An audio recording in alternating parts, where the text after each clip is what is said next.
जमिनी विका पण शाळा शिका असा अनमोल संदेश या जगाला देणारे राष्ट्रसंत श्री भगवान बाबा भगवानगड यांची आज पुण्यतिथी। सर्वप्रथम सर्वांना पुण्यतिथीनिमित्त बाबांच्या पुण्यतिथीनिमित्त सर्वांना विनम्र अभिवादन।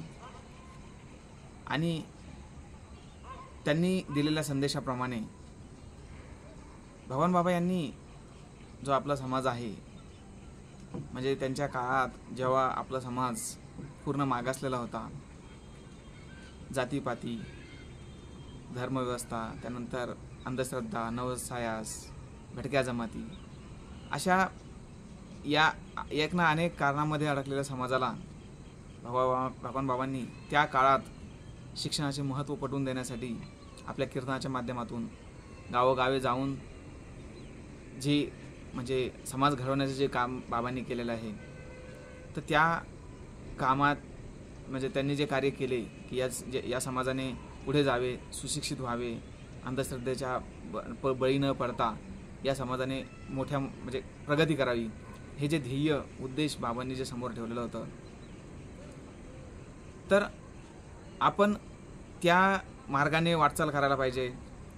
त्यानंतर बाबांनी जे विचार दिलेले आहे ते अवगत करून त्यांच्या विचारावर म्हणजे त्यांच्या विचारांप्रमाणे आपण चालून प्रगती करून आणि आपल्या ध्येयाकडे वाटचाल करून या म्हणजे आपले नाव, समाजाचे नाव, राष्ट्राप्रती आपले जे प्रेम आहे ते मोठे करून या सर्व गोष्टी करून आपण भगवान बाबांचे जे काही स्वप्न होते, जे त्यांचे ध्येय होते, उद्दिष्ट होते, ते पूर्ण करायला पाहिजे। आणि असे केले तर मला वाटतं की खऱ्या अर्थानं त्यांच्या म्हणजे जे जयंती आणि पुण्यतिथी आहे ती साजरी केल्याचा सार्थ अभिमानही बाबांना वाटेल। कारण की बाबांचा सगळ्यात मोठा उद्देश शिक्षणाचाच होता। त्या काळातही त्यांनी शिक्षणासाठी खूप काही भगवान बाबा वारकरी शिक्षण संस्था, भगवान बाबा मुलींच्या संस्था, भगवान बाबा अनाथाश्रम, तुम्ही असे बघतही असाल, भरपूर ठिकाणी आहेत। तर त्यांनी त्या काळात जी वाटचाल ही सुरू केलेली आहे शिक्षणाकडे किंवा म्हणजे समाजाच्या प्रगतीकडे, तर ती वाटचाल आपण कायम ठेवून त्यांच्या विचारांवरती पाऊल ठेवून आपण पुढे जायला पाहिजे।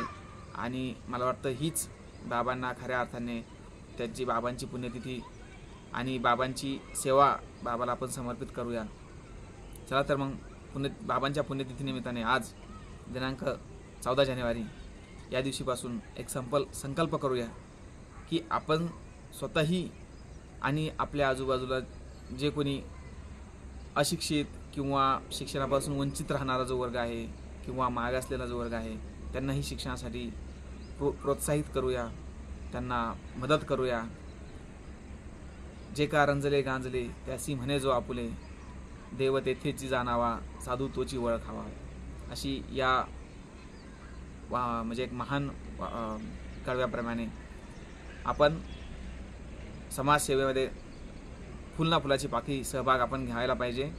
आणि असे केले कार्य तरच मला वाटतं खऱ्या अर्थाने बाबांची पुण्यतिथी साजरी केली असं मला वाटेल। चला तर मग पुन्हा भेटूया एका नवीन व्हिडिओमध्ये। तोपर्यंत सर्वांना जय भगवान।